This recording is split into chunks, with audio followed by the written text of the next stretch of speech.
Good evening and welcome to Poland Daily. I'm Konrad Gorliński and this is the news. In May this year, a plane flying from Athens to Vilnius, Lithuania, was forced to land in Minsk, where the Belarusian police arrested oppositionist Roman Protasiewicz, who was a passenger on the plane.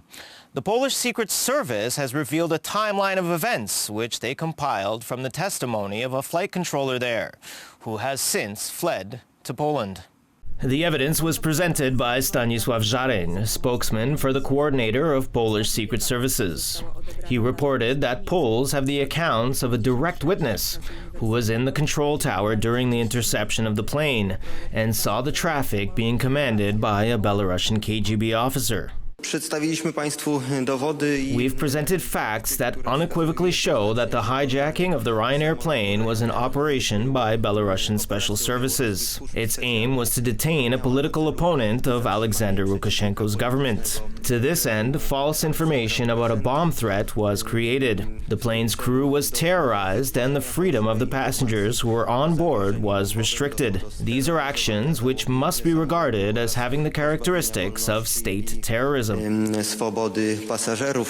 to this information, the plane was forced to land in order to arrest the oppositionist Roman Protasiewicz. The Belarusians even informed the plane's owner, Ryanair, about a bomb on board. Poland is preparing legal proceedings against the Belarusian authorities. The pressure of immigrants wishing to cross the Polish border from Belarus continues. Last night, over 100 people tried to cross. In the meantime, the Polish authorities, together with Frontex and the Iraqi and Congolese authorities, will begin to identify the immigrants in order to facilitate their return to their home countries.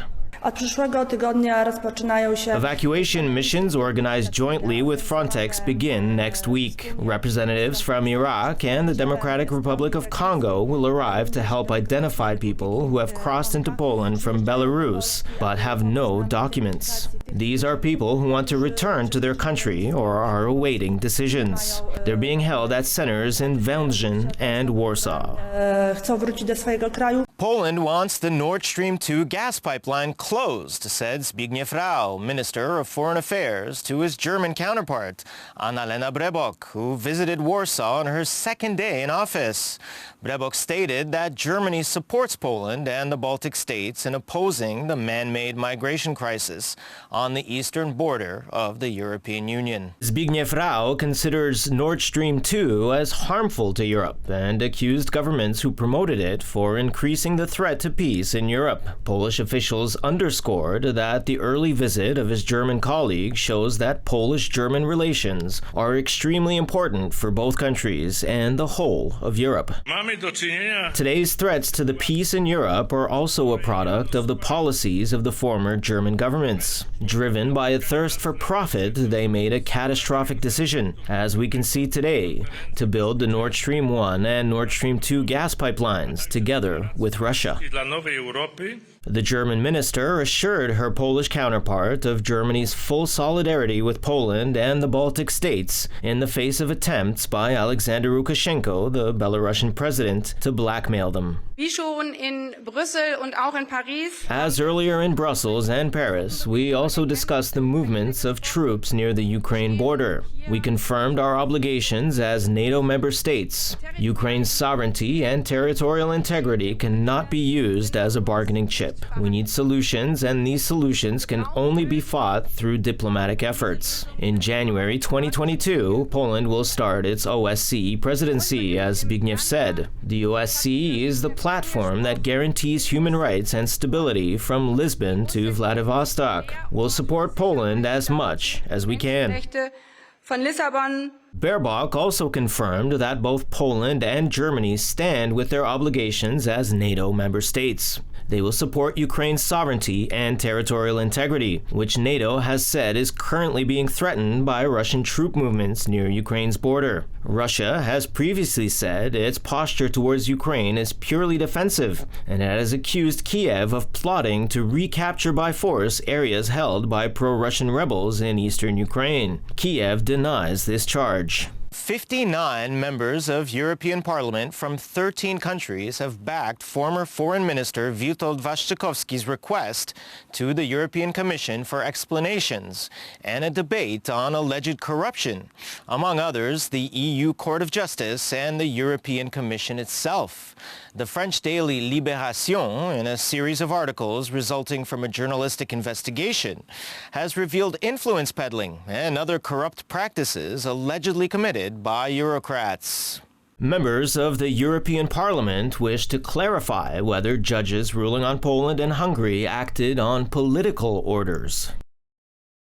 The European People's Party-dominated Commission has relied on Court of Justice of the European Union rulings in politically motivated decisions in its investigations against Poland and Hungary over the rule of law. At today's meeting of the EU Ministers of Justice and Home Affairs, Polish member Stanisław Kaleta asked if the Libération daily revelations will be investigated. However, the head of the European Public Prosecutor's Office declined to answer, and the Commissioner Didier Reynders announced that a report will be provided by the European Anti-Fraud Office. Are you at all surprised by this case? After all, we live in a Europe of post-truth and post-legality. A Europe where rule of law is, I beg your pardon, treated like a rag. The rule of law is used as a rag to cover up all the unlawful and illegal actions of the European Commission and the ECJ. After all, we don't have to mention those scandalous rulings, for example, in the Turów power plant case. The opposition and the judiciary caste have often turned to the European courts, invoking their independence and autonomy. Now it turns out to be utter nonsense, Deputy Justice Minister Marcin Warchoł points out. According to journalist Dorota Kania, the reports of the Libération Daily are aimed at the largest European party, which practically governs the European Union. At its helms is Donald Tusk. In my opinion, there should be a very thorough investigation in this case, especially that it was revealed by a journalist who is known for very reliable information. The names of former chief of the European Commission Claude Juncker and current budgetary commissioner Johannes Hahn are also mentioned in the Libération story. If the European prosecutor fails to act, the investigation may be launched by prosecutors' offices of member states. And finally, the Nobel Peace Prize was awarded today at a ceremony at Oslo City Hall. The Norwegian Nobel Committee awarded the prize for 2021 to Maria Ressa and Dmitry Muratov, who braved the wrath of their leaders in the Philippines and Russia to expose corruption and misrule. The award is the committee's endorsement of free speech under fire worldwide. The laureates were able to collect their awards at an in-person event taking place in Oslo City Hall, unlike in Stockholm, where the other Nobel ceremonies have been cancelled due to the pandemic for the second year running. Maria Ressa uses freedom of expression to expose abuse of power, abuse of violence, and growing authoritarianism in her native country, the Philippines. In 2012, she co-founded Rappler, a digital media company for investigative journalism, which she still heads. Her most notable work was on the Duterte regime's controversial, murderous anti-drug campaign in the Philippines.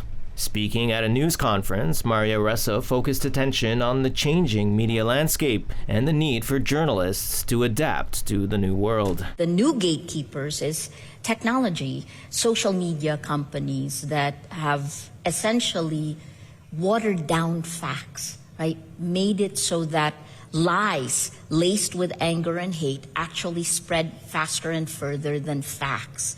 That's the core of the problem. That's the trigger for the rise of these cheap armies on social media that are rolling back democracy. Dmitry Andreevich Muratov has for decades defended freedom of speech in Russia under increasingly challenging conditions. In 1993, he was one of the founders of the independent newspaper Novaya Gazeta.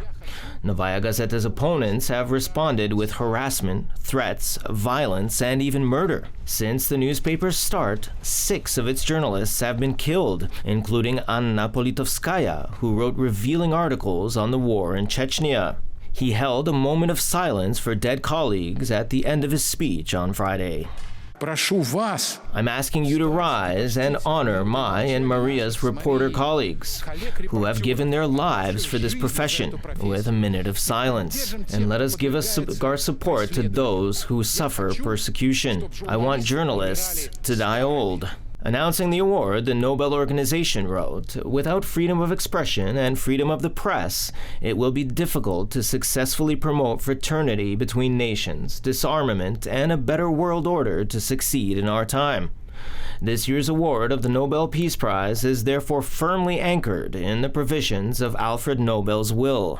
Last year, no physical ceremony took place in Oslo due to the pandemic, when the United Nations World Food Programme won the award. As usual, thanks for tuning in this evening. I hope you stick around for Poland Daily Weather, Poland Daily Business, and other programs. But for me, it's have a great weekend ahead.